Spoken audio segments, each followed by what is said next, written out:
Hey girl, stop scrolling for 3 seconds. You ever look at your man and feel this quiet ache, like he's right next to you but somehow still carrying the weight of the world alone? Like he's 35 going on 50. But deep down there's this little boy who never got to just be a kid? Yeah. That hit different, didn't it? If you've ever wondered why he won't let you in, why "I'm fine" is his favorite lie, why he fixes everything except the cracks inside himself, you're not crazy.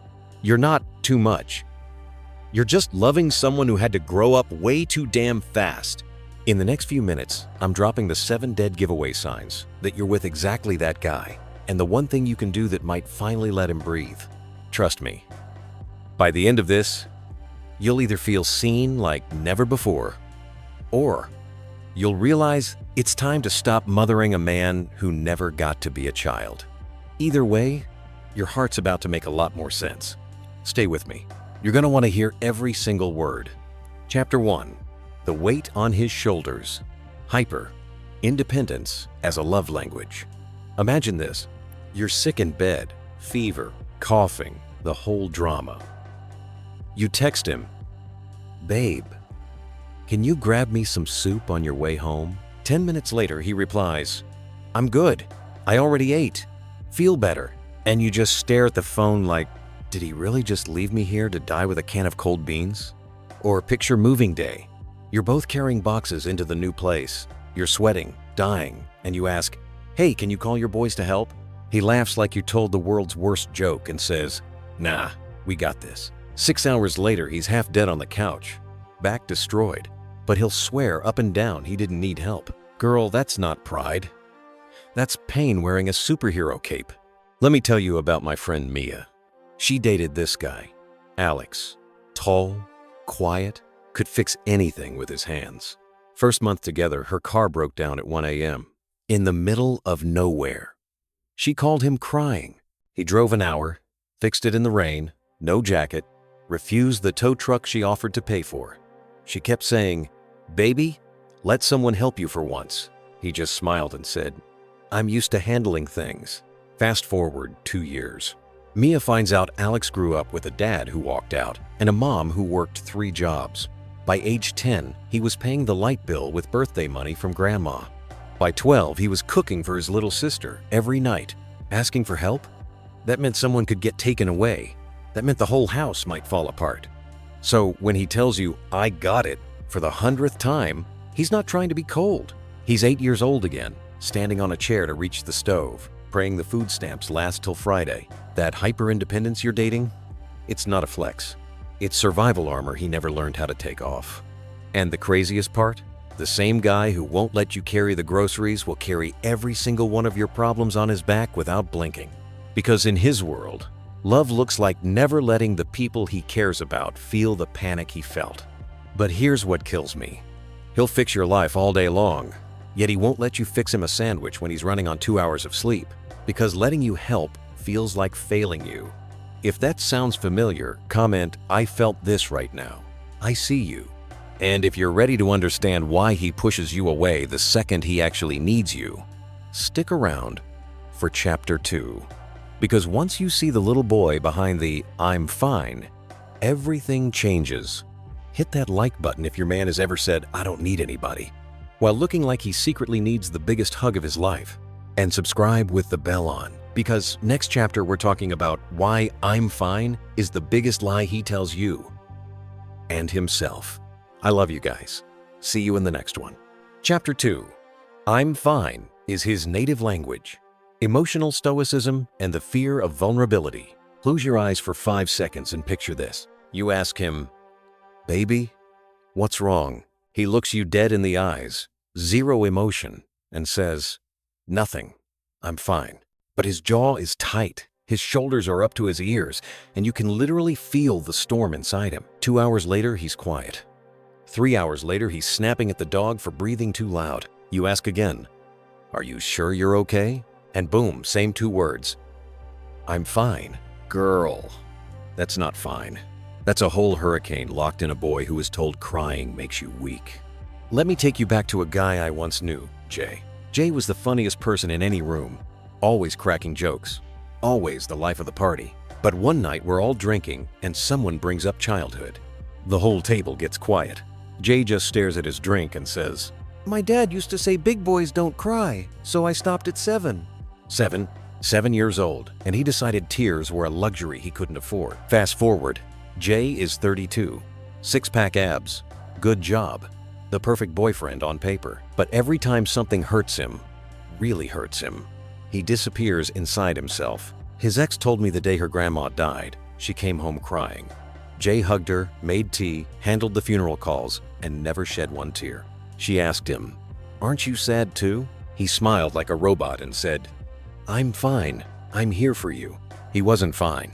He was bleeding on the inside and smiling on the outside, because that's what little boys learn when the adults around them fall apart. That 'I'm fine' you keep hearing? It's not a sentence, it's a scar. He's not hiding his feelings to hurt you. He's hiding them because the last time he showed them, nobody came. Or worse, someone laughed. Or someone left. So now, when life punches him in the gut, his first move is to swallow the pain, lock the door, and pretend everything is cool. Because being vulnerable once felt like standing naked in a war zone. And the saddest part? He thinks if he ever lets the tears out in front of you, you'll see him as less of a man. When really, that's the exact moment most of us would love him even harder. If you just whispered, "Oh my God, that's my guy," under your breath, drop a heart in the comments. I know you're out there. And if you've ever felt shut out because he refuses to crack, even just a little, stay right here. Because Chapter 3 is about to show you why his long list of wins still feels empty to him, and why celebrating with him sometimes feels like cheering for a ghost. Smash that like button if "I'm fine" is the soundtrack of your relationship. Subscribe and tap the bell, because the next chapter is going to hit you right in the chest in the best way. I love you. See you in 2 seconds. Chapter 3, The Invisible Resume. Achievements that feel like survival, not success. Okay, real quick, raise your hand if your man has a resume that makes everyone go, "Wow." But when he talks about it, it sounds like he's reading someone else's grocery list. He got the promotion. Cool. He bought the house. Cool. He paid off his mom's debt. Cool. But when you try to throw him a little "I'm proud of you" party, he looks at you like you just asked him to dance naked in traffic. Let me tell you about Marcus. Marcus was 26 when I met him, already owned 2 rental properties, had a fancy job title, and drove a car that made dudes turn their heads. On paper, total king. In real life, he celebrated his birthday by working late and eating cold pizza alone. One night, we're all out. Somebody raises a glass and says, "To Marcus, the youngest manager in the company." Everyone cheers. Marcus forces a smile, mumbles, "Thanks," and changes the subject in 0.2 seconds. Later, when it's just us, I ask, "Bro, why do you hate when people celebrate you?" He shrugs and says, "Because every time something good happened when I was a kid, something bad came right after.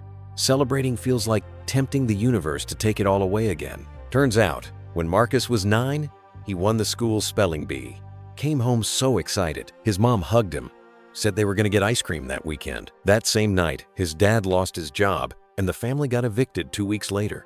After that, every trophy, every good grade, every "I'm proud of you" was followed by chaos, fights, or moving trucks. So now, every win just feels like the calm before the next storm. He doesn't celebrate because deep down he's still waiting for the rug to get pulled. That fancy degree on the wall? That's not, "Look how smart I am." That's nobody can ever say, "I'm the reason we're broke again." That fat bank account? Not, "I made it." It's, "Nobody I love will ever sleep in a car because of me." His achievements aren't trophies, they're shields. And when you try to cheer for him, it feels to him like you're poking the scared kid who's terrified the second he relaxes. The world will punish him again. If your man downplays every single win like it's no big deal, type "he never celebrates" in the comments. I already know I'm not alone. Next chapter, we're diving into the weirdest one yet. Why he can run into a burning building for you but can't talk about having kids without breaking into a sweat. Hit that like button if you've ever tried to hype your man up and he looked at you like you spoke Spanish. Subscribe and turn on the bell, because Chapter 4 is about to explain the old soul, young heart thing that's been confusing the heck out of you. Love you. See you in the next one. Don't leave me hanging. Chapter 4. Old soul, young heart. The paradox of being mature yet emotionally behind. Picture your man fixing the sink at 2 a.m., handling bills like a CEO, and giving you the best advice when your world is falling apart. You think, wow, I got the most grown man on earth. Then you say, so, where do you see us in 5 years? And suddenly he looks like a deer in headlights, starts sweating, and changes the topic to what's for dinner. Same guy who can adult like a boss, but bring up feelings, future, or I love you too soon, and he turns into a 4-year-old who just got asked to the school dance. That's the paradox. Old soul, young heart. Let me tell you about Ethan. Ethan was the guy everyone called Little Man growing up. At 11, he was waking himself up for school, ironing his own shirts, and making sure the rent got mailed because mom was working nights. By 15, he had a job, paid the water bill, and still got straight A's. Everybody said, Ethan is so mature for his age. But nobody saw that while he was learning taxes, he never learned how to feel safe being a kid. He skipped the part where you mess up, cry, and somebody still loves you anyway. So now, at 30, he can plan a whole vacation, book flights, budget everything perfectly, but when you ask, do you ever want to get married? He freezes like you asked him to solve world hunger tomorrow morning. Because marriage, kids, forever, those things need the soft parts he never got to grow. The parts where you trust someone won't leave if you're not perfect. The parts where you can be scared and still be loved. He's not avoiding the future because he doesn't love you. He's avoiding it because the little boy inside him never got picked first for anything except responsibility. If you've ever thought, he's so grown, until it's time to grow up emotionally, drop old soul, young heart in the comments right now. I know that's you. Next chapter, we're talking about why his love sometimes feels like he's guarding you instead of just loving you, and how to tell if it's sweet or slowly turning into control. Smash the like button if you've ever been shocked at how fast your mature man turns into a scared kid when feelings get real. Hit subscribe and the bell because Chapter 5 is about to save a lot of relationships, or help you walk away before it's too late. Love you the most. See you in the next one. Don't go anywhere. Chapter 5, Protector Mode on Overdrive, when caretaking becomes control. You ever notice how he checks your car tires before you leave, makes sure you text when you get home, and gets mad if you forget your jacket? But if you do the same for him, he acts like you just insulted his whole bloodline? Welcome to Protector Mode on full blast. Let me tell you about Sarah and her boyfriend Leo. Leo was the sweetest guy alive. He would walk on the outside of the sidewalk, carry all the heavy bags, and once drove 3 hours in a snowstorm just to make sure Sarah got home safe from a girls' trip. Everyone kept saying, "Girl, he loves you so much." Then one day, Sarah wanted to take a solo weekend trip with her friends. Nothing crazy, just 2 nights at the beach. Leo lost it, not yelling, but quiet panic. Why do you need to go without me? What if something happens? I won't be there to keep you safe. Sarah said, "Babe, I'm 28. I'll be fine." He looked at her like she just said she was jumping off a cliff. Turns out when Leo was 12, his little sister got super sick while their mom was at work.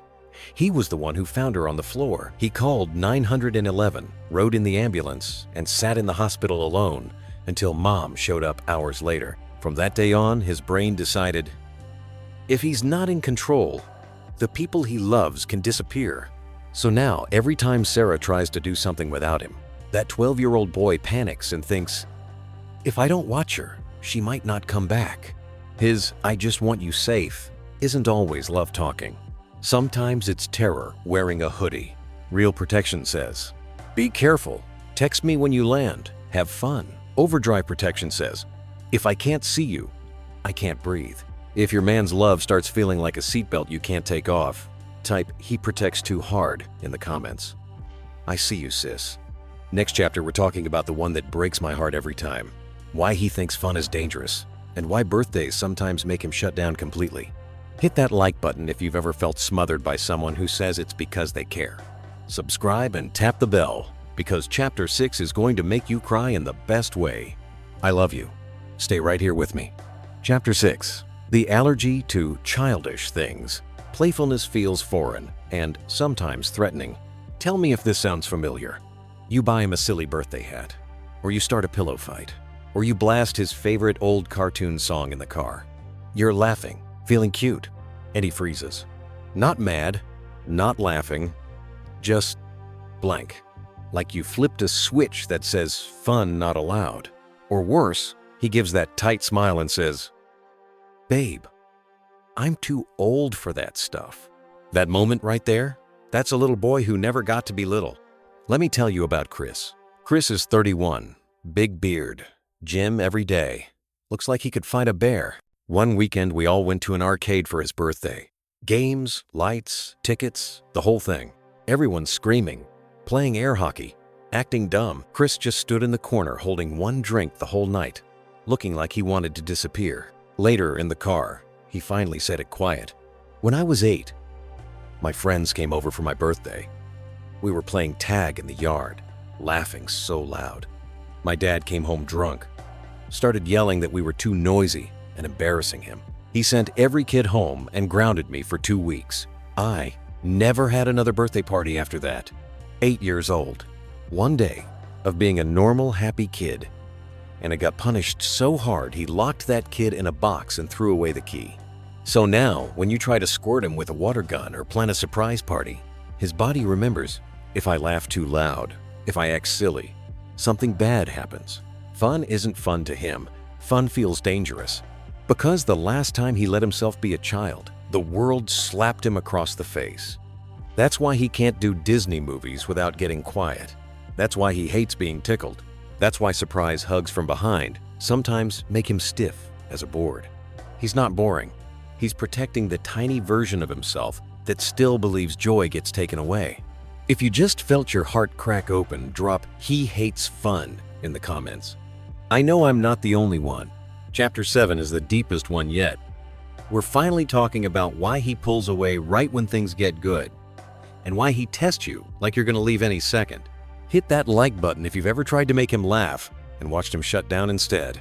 Subscribe and tap the bell because the next chapter is going to explain the fear that's really running his whole life. I love you. Stay with me. We're so close to understanding everything. Chapter 7. Trust Issues in Disguise. It's not you.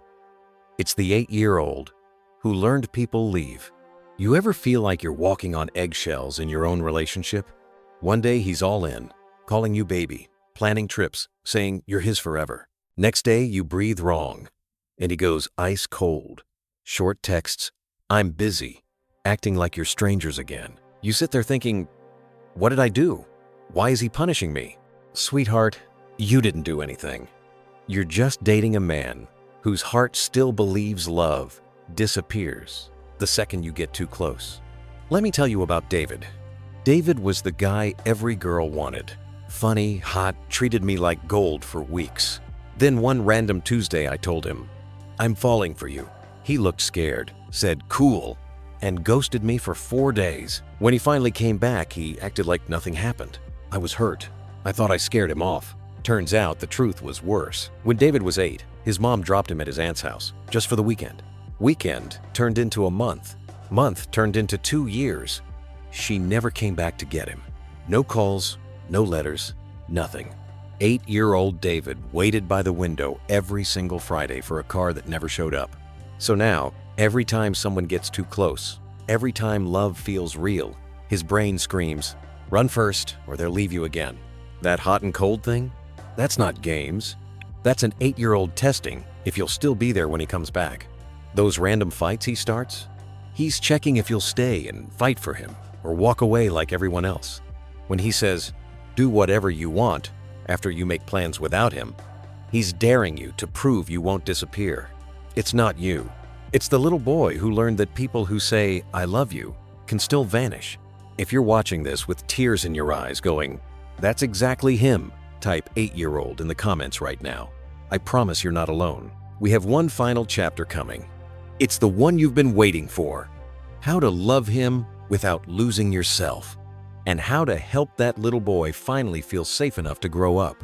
Hit the like button if you've ever been confused by the push-pull in your relationship. Subscribe and turn that bell on, because Chapter 8 is going to change everything for you. For real. I love you so much. Don't leave yet. The best part is next. Chapter 8. Healing the Boy. Keeping the man. How to love him without becoming his next parent. You made it to the end. That means one thing. You love him enough to stay through all the hard truths. So let's finish this the right way. Here's the big secret nobody says out loud. You cannot fix the little boy inside him, but you can stop making the wound bigger, and you can give him the first safe place he's ever had to finally grow up. Let me tell you about my best friend Lila and her husband Mike. Mike had every sign we just talked about. I'm fine. Protector mode, hated birthdays, the whole list. Lila almost left 3 times because she felt like his mom, not his girl. Then one night she changed everything with 4 simple words. Mike was shutting down again. Classic, nothing's wrong face. Instead of pushing or chasing, Lila looked at him soft and said, I'm not going anywhere. That's it. 4 words. She didn't try to fix him. She didn't beg him to talk. She just gave him the one thing nobody ever gave, that scared little boy. Proof that love can stay. And slowly, month by month, he started testing the water. He asked for help carrying groceries. He cried in the car after his grandpa died. He even let her throw him a small birthday dinner with just 5 people. He didn't turn into a different person overnight, but he finally started believing he didn't have to earn love by being perfect. Here's what actually works. Simple, but powerful. 1. Stop chasing when he runs. Just say, I'm here when you're ready. Then mean it. 2. Celebrate the tiny wins loud. I'm proud of you for telling me you had a bad day. That stuff heals him. 3. Let him protect you sometimes, but gently show him you're safe without him controlling everything. 4. Never punish him for opening up, even if it's messy, even if it's late. 5. And most important, protect your own heart. Love him hard, but don't shrink yourself to fit his fears. You're not his therapist. You're not his mom. You're the first person showing him that love doesn't have to hurt. If you needed this whole series, save it, watch it again, share it with the girls who get it. And if you're sitting there right now knowing you deserve to be loved without walking on eggshells, it's okay to choose you too. Drop a heart in the comments if this series just changed how you see him and how you see yourself. Thank you for staying with me to the very last second. You're the reason I do this. Hit that subscribe button and tap the bell, because next week I'm dropping something even bigger for the women who are ready to stop fixing men and start healing themselves. I love you more than words. Go be soft to yourself today. You deserve it. I'll see you in the next one. All right, drop what you're doing. Look at me. We just went through all 7 signs, plus the bonus chapter that probably made you cry in your car. Here's the one lesson I need tattooed on your heart right now. A man who had to grow up too fast isn't broken. He's just never been loved slow enough to remember he's allowed to be human. That's it. That's the whole video in one sentence. Now here's what we're doing. Right now. Together. Smash that like button so hard your thumb hurts. I want to see 50,000 likes in the first hour, or I'm doing the next video with no makeup, crying the whole time. Real tears, no cap. Comment one word. Scene if this video just explained your entire relationship. I'm reading every single one tonight, I swear on my ring light. Subscribe and turn that bell on, because next Friday, I'm dropping the craziest video yet. How to heal him without losing you. Real steps, real texts, real scripts that actually work. Share this video to one girl in your chat right now. The one who keeps texting, I don't know why he acts like this. Send it and just say, watch till the end. You might save her years. Do it. Do it right now. I'm watching the numbers climb live, and I'm not ending this video until we hit the goal. Let's go. Love you the most. See you in the next one. Bye.